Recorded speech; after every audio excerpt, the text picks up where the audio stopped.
నమస్తే అండి, welcome to our channel my kitchen Jyothi. ఇవాళ రెసిపీ వచ్చి కొరమేను చిన్న చేపలు ఉంటాయి కదా, దాంతో పులుసు అలాగే ఫ్రై రెండు చూపిస్తాను, చూసేయండి. చాలా టేస్టీగా సింపుల్గా ఉంటుంది, అలాగే ట్రెడిషనల్ రెసిపీ. ఇవి మార్కెట్లో ఈ సీజన్లో మాత్రమే అవైలబుల్ ఉంటాయి ఈ సైజ్ చేపలు. మీరు కూడా ఒకసారి తప్పకుండా ట్రై చేయండి. దీనికోసం నేను ఈ సైజ్ చేపలు తీసుకుని వీటిని శుభ్రంగా చేయించుకుని పెట్టుకోండి. ఇలా తెల్లగా వచ్చేంత వరకు శుభ్రంగా కడిగించుకొని నీట్గా పెట్టేసుకోండి. పైన మనకి నలుపు అనేది అస్సలు ఉండకూడదు, గుర్తుపెట్టుకోండి. అప్పుడైతేనే మనకి చేపలు నిశ్వాస నుండి పర్ఫెక్ట్గా ఉంటాయి. ఇలా శుభ్రం చేసుకున్న చేపలో ఒక హాఫ్ స్పూన్ వరకు పసుపు, అలాగే సాల్ట్ ఈ చేపలకి మాత్రమే సరిపడా వేసుకుని బాగా మిక్స్ చేసుకోండి, పూర్తిగా కలిసేంత వరకు కూడా. ఇలా ఉప్పు పసుపు వేసుకుని ఒక అరగంట పాటు నానబెట్టుకోండి. ఇవి మీకు కావాలి అంటే ఇలా ఉప్పు పసుపు వేసుకుని ఫ్రిడ్జ్లో కూడా పెట్టుకోవచ్చు, 2 రోజుల పాటు ఉంటాయి, ఏం పాడబోవు. ఎయిర్ టైట్ బాక్స్లో పెట్టుకోండి. తర్వాత చింతపండు చిన్న నిమ్మకాయ సైజ్ అంతా నానబెట్టుకోండి. అలాగే 2 ఉల్లిపాయలు, 2 టమాటాలు, 4 పచ్చిమిరపకాయలు సన్న ముక్కలుగా తరిగి పెట్టుకోండి. టమాటాలు పెద్ద ముక్కలుగానే తరుక్కోండి, పర్వాలేదు. ఇలా పూర్తిగా తరిగేసుకున్న తర్వాత స్టవ్ పైన ఒక గిన్నె పెట్టుకోండి. కొంచెం వెడల్పుగా మీకు చేపలు సైజు పట్టేటట్లుగా పెట్టుకోండి. నేను ఇక్కడ చేప అలాగే ఉంది కాబట్టి పెద్ద గిన్నె తీసుకున్నాను, మీరు 2 ముక్కలు కూడా చేయించుకోవచ్చు. ఇప్పుడు ఈ గిన్నెలో నూనె వేసుకోండి, ఒక 4-5 స్పూన్ల వరకు. చేపల పులుసుకి ఎప్పుడు కూడా నూనె, ఉప్పు, కర్రలు లాంటివి కొంచెం ఎక్కువే పడతాయి, గుర్తుపెట్టుకోండి. నూనె హీట్ ఎక్కిన తర్వాత ఉల్లిపాయలు వేసేసుకోండి, ముందుగా కట్ చేసి పెట్టుకున్నవి. ఉల్లిపాయలు ఒక పింకిష్ కలర్లోకి వచ్చేంత వరకు వేయించుకోండి. ఉల్లిపాయలు పూర్తిగా వేగాల్సిన అవసరం లేదు, జస్ట్ ట్రాన్స్పరెంట్ అయితే సరిపోతాయి. అప్పుడు ఒక స్పూను అల్లం వెల్లుల్లి పేస్ట్ వేసుకోండి. ఫ్రెష్ అయితే బాగుంటుంది. ఫ్రెష్ది 1.5 స్పూన్ వరకు వేసాను నేను ఇక్కడ. వేసేసి పూర్తిగా వేయించుకోండి. చూపించినంత విధంగా వేగి మంచి స్మెల్ వస్తూ ఉంటుంది, వేగిన స్మెల్. అప్పుడు మనకి వేగిపోయిందని అర్థం, జస్ట్ అడుగంటుతూ ఉన్నప్పుడు.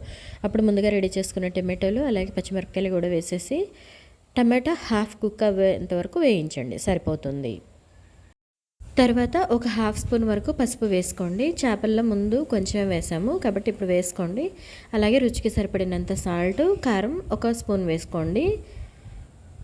చేపల పులుసుకి కొంచెం కారం ఎక్కువ ఉంటేనే బాగుంటుంది, గుర్తుపెట్టుకోండి. తక్కువ తినేవాళ్ళు కొద్దిగా లైట్గా వేసుకోండి. వేసుకొని జస్ట్ ఒక్కసారి మాత్రమే తిప్పి వెంటనే చింతపండు పులుసు పోసేసుకోండి. కారం 1 నిమిషం పాటు వేగినా కానీ మాడిపోతుంది. కారం మాడితే చేపల పులుసు అస్సలు బాగోదు. కాబట్టి కారం వేసిన వెంటనే చేపలు వేసేసి ఒకసారి కలిపేసేయండి. కలిపేసి వెంటనే చింతపండు పులుసు పోసేసుకోండి. చింతపండు పులుసు ఎలా పోసుకోవాలి అంటే, పులుసు ఒకసారి పోసుకుని కొద్దిగా ఉడకనివ్వండి. ఒక ఉడుకు వచ్చాక ఒక్కసారి టేస్ట్ చేసుకోండి. టేస్ట్ చేసుకున్నాక కొంచెం పులుపు అనిపిస్తుంది కదా, అప్పుడు వేసుకోండి. మరీ ఎక్కువ పులుపు అవనివ్వద్దు, పులుపు మరీ ఎక్కువైనా బాగోదు. ఇలా చింతపండు పులుసు కొంచెం వేసేసి చేపలు మునిగేంత వరకు, మరీ మునిగానొస్తలేదు, ఇలా వీడియోలో చూపించినంత విధంగా వేసుకోండి. వేసుకుని 2 నుంచి 3 నిమిషాల పాటు ఉడికించుకోండి, సరిపోతుంది. మరీ ఎక్కువ ఉడికేయాల్సిన అవసరం లేదు. మీడియం ఫ్లేమ్లో పెట్టేసి ఒక 5 నిమిషాల లోపు అయితే మనకి పర్ఫెక్ట్గా ఉడికిపోతుంది. 4 నిమిషాల తర్వాత మూత తీసి చూస్తే మనకి ఇలా పూర్తిగా ఉడికిపోయి పులుసు కొద్దిగా చిక్కపడుతుంది. దగ్గర పడాల్సిన అవసరం లేదు, గుర్తుపెట్టుకోండి. జస్ట్ చిక్కపడితే సరిపోతుంది. ఈ స్టేజ్లో మెంతిపిండి, జీలకర్ర పొడి ఒక 1/2 స్పూన్ వేసుకోండి. ఒక చిన్న స్పూన్తో 1/2 స్పూన్ వేసుకోండి, సరిపోతుంది. ఈ క్వాంటిటీకి అది సరిపోతుంది. మీరు క్వాంటిటీని బట్టి అన్నీ కూడా మసాలాలు, ఉల్లిపాయలు పెంచుకోండి, బాగుంటుంది. ఇలా మెంతిపిండి, జీలకర్ర పొడి వేయించి పొడి చేసుకుని వేసుకున్నాం కదా, ఇది కూడా ఇంకొక 2 నిమిషాలు ఉడికిపెట్టుకోండి. పులుసు మనకి ఇంకాస్త చిక్కబడుతుంది, ఉడికిపోతుంది. తర్వాత లాస్ట్లో కొత్తిమీర వేసేసి స్టవ్ ఆఫ్ చేసేసుకోండి, అంతే. ఎంతో టేస్టీ అయిన కొరమేను చిన్న చేపల పులుసు రెడీ అయిపోయింది. ఇప్పుడు ఫ్రై చూపిస్తాను, చూసేయండి. ముందుగా ఉప్పు పసుపు వేసుకున్నాము కదా చేప ముక్కల్లో. ఇప్పుడు కొద్దిగా కారం వేసుకోండి, వీటికి ఎక్కువ పట్టవు, అన్నీ కూడా తక్కువ క్వాంటిటీలో వేసుకోండి.